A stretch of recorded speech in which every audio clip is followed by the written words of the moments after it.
All systems go. Clear for liftoff.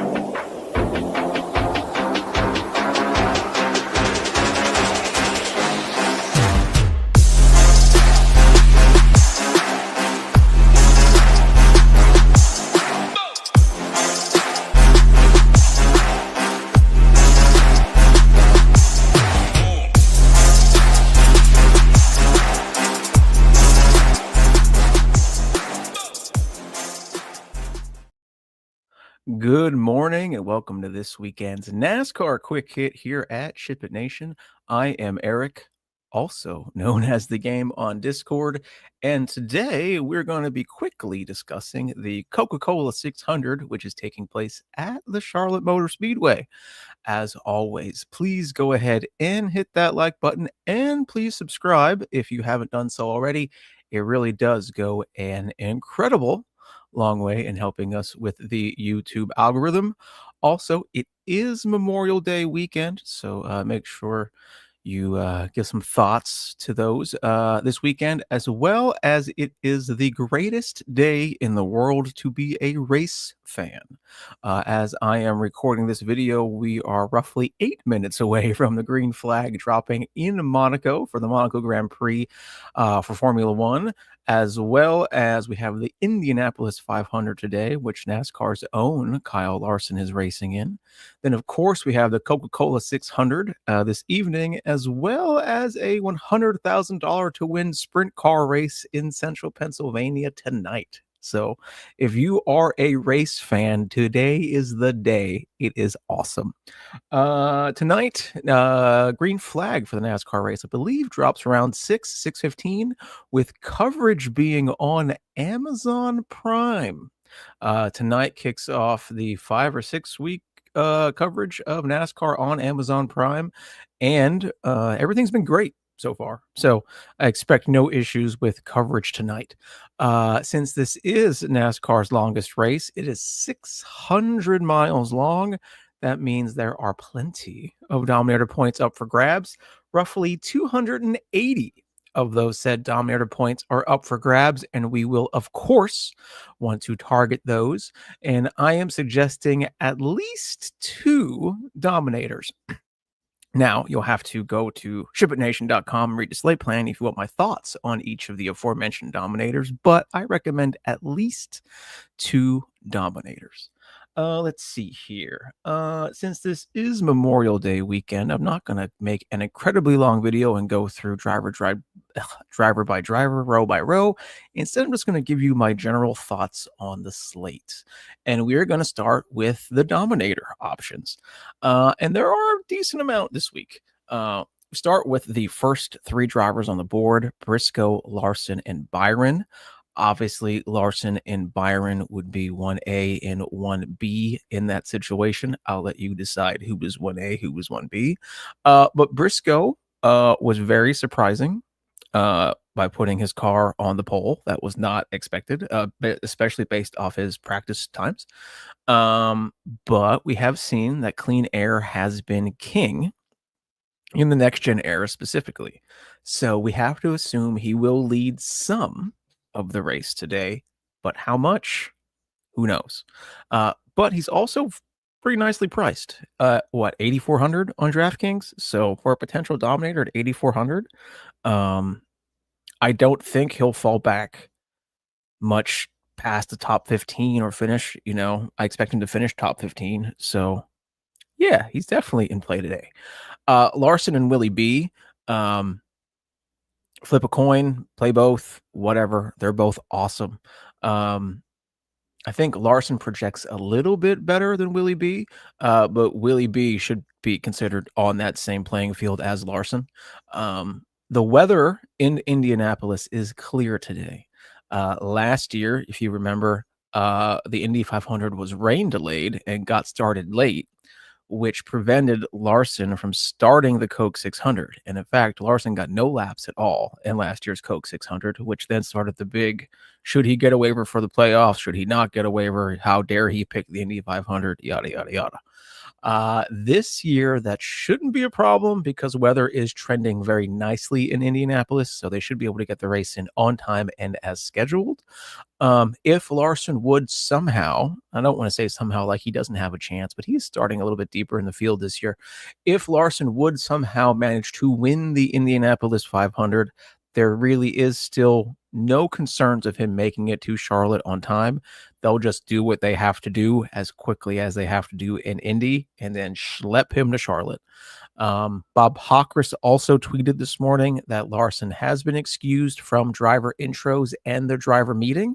So as long as he makes to Charlotte on time and starts the race as scheduled, he will get to keep his second place starting position. However, if for some reason Larson would not be able to make it to Charlotte today, or something would happen where someone else is starting the race in that car, you need to be ready to pivot from him. Thankfully, at his price tag, it's easy to pivot because I think he's the highest owned on the slate. Yeah. So really, you could literally make a 1-to-1 pivot to Byron, Blaney, Hamlin, etc. Just be ready to pivot if necessary. I just don't think we have to worry about that this weekend. Also, I included some drivers a bit deeper in the field for Dominator plays. We have Bell and Reddick. They start 10th and 12th. Bell is a shot to win any race any given Sunday. Tyler Reddick excels at 1.5 tracks where you can rip the top, which you can do at Charlotte. Then I also included Denny, Blaney, and Elliott as well. Love me some Blaney today. Blaney's been fast all season. I don't expect that to change today. Also love me some Chase Elliott.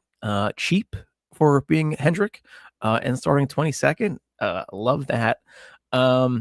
Denny seems to be going overlooked, and I don't.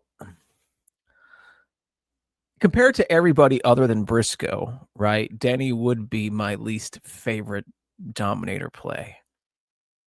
And he's been having a rough go of it these past couple weeks. But it's still Denny Hamlin. Like, would it surprise any of us if he led 90 laps and won this race tonight? Absolutely not. So while he's still my personal least favorite besides Chase Briscoe Dominator play that I have marked, still absolutely viable. I just wish he was a little bit cheaper. Then we have some very chalk place differential plays, starting with Keselowski, Hocevar, and Chastain. Currently, we have Keselowski projected to be higher ownership than Chastain. And I think that's just because of his very cheap price tag and the fact that he finished second here last year. But Ross Chastain should absolutely be considered a free square, at least in cash games and single entries today. And in GPPs, it's how much do you want to play, in my opinion, as opposed to should he be in the pool or not. He was extremely fast in practice. He is fantastic in Charlotte, but he blew a tire and got into the wall right around the ending stages of practice, which therefore led to his dead last starting position. He will be very heavily owned. He will be very chalky, but for good reason. He's in line for a smash play today. Starting one spot up from him is Carson Hocevar. He is cheaper than Chastain. And I think he's cheaper than Brad K too. He also showed fantastic speed in practice. And he spun during his qualifying effort, which led to his 39th starting spot. I don't know how much I love a chalky Carson Hocevar at 600 miles, but he's in line to smash it too. Like, they've had speed all season, and I'd rather him starting 39th than starting, like 5th, right? No disrespect to you, AJ Allmendinger, but I'm probably not getting to you this weekend. Then we have Brad K. Like I mentioned, Brad K finished second in this race last year. Yes, it was rain shortened, but still he finished second. The only thing that's stopping me from really going all in on Brad K is how terrible his season has been. It's like every time you think, finally, it's going to go well for Brad K, something happens. Kansas, hold on, I have some notes here. Let me scroll down so I'm not picking stuff off the top of my head. Yeah, he finished 11th at Vegas, way earlier in the season, like 2 months ago. Then he was top 5 at Kansas, which is also another mile and a half, just a few weeks ago, and cut a tire down. Yeah, like Brad K has absolutely had the worst luck this season. Terrible. But veterans, in my opinion, this is very much opinion based. I don't have stats to go through this, but veterans seem to excel at these marathon races, which is exactly what this is. 600 miles, the longest race on NASCAR schedule. I don't fault anybody for not playing Keselowski for how terrible his season has gone up to this point. I am, though. I'm going to play him. Then I also have Bubba Wallace and Ryan Preece, both marked off as cash plays. Bubba's always fast at these 1.5-mile speedways. Love him starting 32nd. Ryan Preece has probably been the shining light of RFK. Love me some Chris Buescher, but Ryan Preece has really been surprising this year. So if you need some salary relief, he's pretty good play there, 28th. Some other drivers I wanted to mention, Kyle Busch. Kyle Busch got exactly 0 practice laps in because he had a power steering issue, and then he was able to qualify 24th. Now, I did read something that something on Twitter last night, or X, I guess as it's called, that they may end up falling back to the rear due to working and fixing the power steering issue that they had. But obviously they got it working enough yesterday to get a qualifying lap and to qualify in the middle of the field. Of course, if that happens and Kyle Busch does fall back to the rear of the field, I will tag the Discord and let everybody know. But for GPPs, that really doesn't scare me off of him. Yeah, he will start the race minus 24 positions if that happens or whatever. But still it's 600 miles, right? Like there's time to work your way up through the field. And that scenario is possible. As of this moment, as of this recording, he's still starting 24th, but there is that possibility that he will be going to the rear. Other than that, do I have anything else I wanted to touch on? Jimmy Johnson is starting this race. He is starting 17th.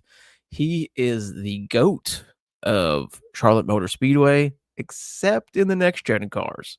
Next gen, he's been terrible. Is he worth a shot in 150 GPPs? Probably. I would rather take a shot on him than any of the 4K drivers. I'm telling you right now, I'm turning off Cody Ware, Derek Kraus, Josh Bilicki. I don't want them in any lineups. But